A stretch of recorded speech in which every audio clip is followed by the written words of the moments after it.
Now we are going to deal with electrostatic fourth part.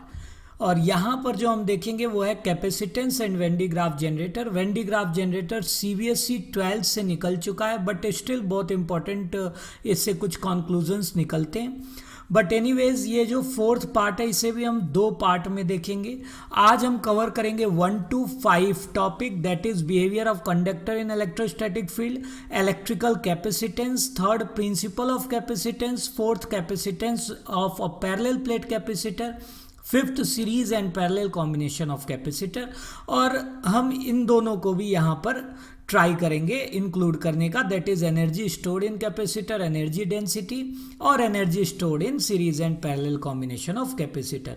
बाकी topic 8, 9, 10, 11, 12 and 13 को हम electrostat fourth के part B में देखेंगे।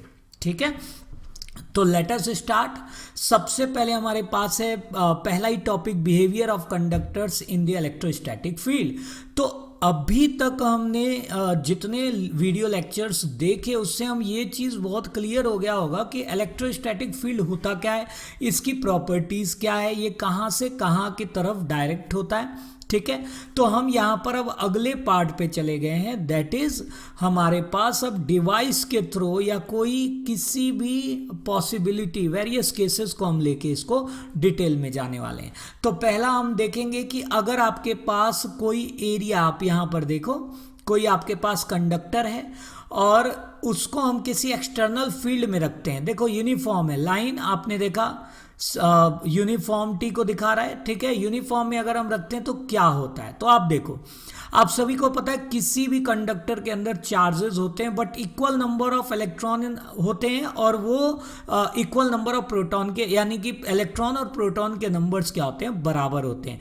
लेकिन जैसे उन्हें हम एक्सटर्नल फील्ड में डालते हैं वो पोलराइज हो जाते हैं। पोलराइज का मतलब है जब पॉजिटिव चार्ज और नेगेटिव चार्ज सेपरेट हो जाएं। देखो सेंटर ऑफ मास पॉजिटिव का यहाँ पहुँच गया, सेंटर ऑफ मास नेगेटिव का यहाँ पहुँच गया, जबकि अगर ये फील्ड में नहीं रहता तो ये सारे जम्बल्ड होते, यानी कि नेट चार्ज जीरो होता। अभी भी इस पर नेट चार्ज जीरो है बट पोलराइजेशन हो गया। देखिए प्लस की तरफ नेगेटिव और नेगेटिव की तरफ पॉजिटिव। आप देखो कंडक्टर के अंदर भी एक फील्ड क्रिएट हो गया, चेक कर रहे हो आप, EP, दैट इज पॉजिटिव से नेगेटिव, ये होता है पोलराइजिंग फील्ड। जब इसे हम अलग नाम दे दिए दैट इज पोलराइजिंग फील्ड।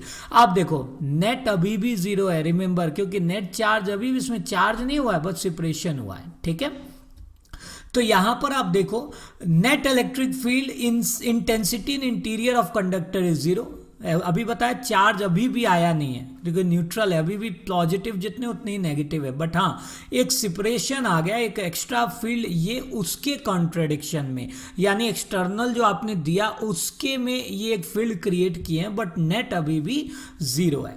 ठीक है, क्यों आया इसमें, तो आप देखो अभी इसके बारे में मैंने डिस्कस कर दिया। पॉजिटिव की तरफ नेगेटिव चले गए और नेगेटिव जो फील्ड था उसकी तरफ पॉजिटिव चले गए, दैट इज पोलराइजेशन हो गया। अगला देखिए, electric field just outside the charge conductor is perpendicular to surface of conductor. देखिए जो हमारा इलेक्ट्रिक फील्ड है बताया था, अगर इलेक्ट्रिक फील्ड किससे रिप्रेजेंट किया जाता है, लाइन से, और जो लाइन होता है वो हमेशा परपेंडिकुलर होता है। वही बात यहाँ पर है, अगर किसी और एंगल से होगा तो ऑब्वियस सी बात है वो आगे जाके इंटरसेक्ट कर सकता है, इसीलिए ये पॉसिबल नहीं है। आप देखो नॉट पॉसिबल लिखा है, हमेशा ये परपेंडिकुलर ही रिप्रेजेंट होगा जो इलेक्ट्रिक फील्ड लाइन है किसी भी कंडक्टर से बाहर।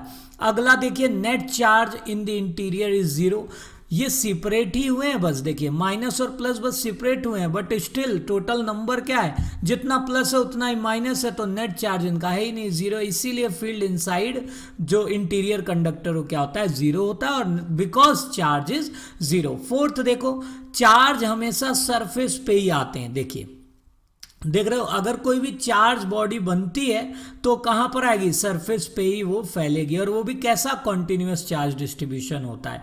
ठीक है, अच्छा, नेक्स्ट चीज अगर आप ध्यान दो, जो पोटेंशियल है वो क्या होगा, कांस्टेंट होगा। रीजन क्या है, अभी देखो पोटेंशियल ग्रेडियंट वाला हम जब कॉन्सेप्ट देखे थे, दैट इज हमारा जो v है उसे हमने डिफाइन किया था e को -dv/dr।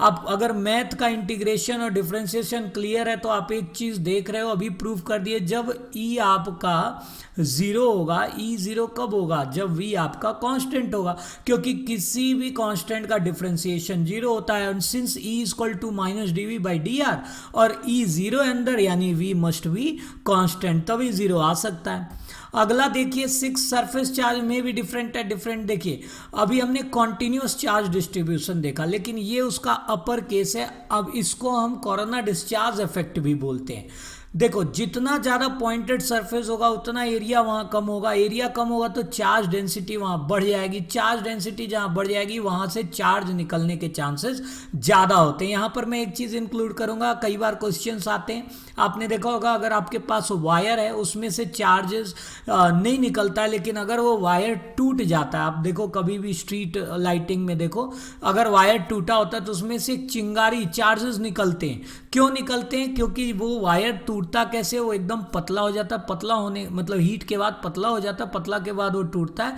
अब एज कंपेयर टू अदर जो उसके वायर का कॉन्फ़िगरेशन है, वो जो पॉइंट है कॉर्नर वाला पॉइंट, वो बहुत छोटा हो जाता है। ये देखिए ऐसा, तो वहाँ पे डिस्चार्ज बहुत ज़्यादा होने लगता है। तो ये क्वेश्चन मैंने इंक्लूड किया, आप इसे अच्छे से डिफाइन कर सकते हैं।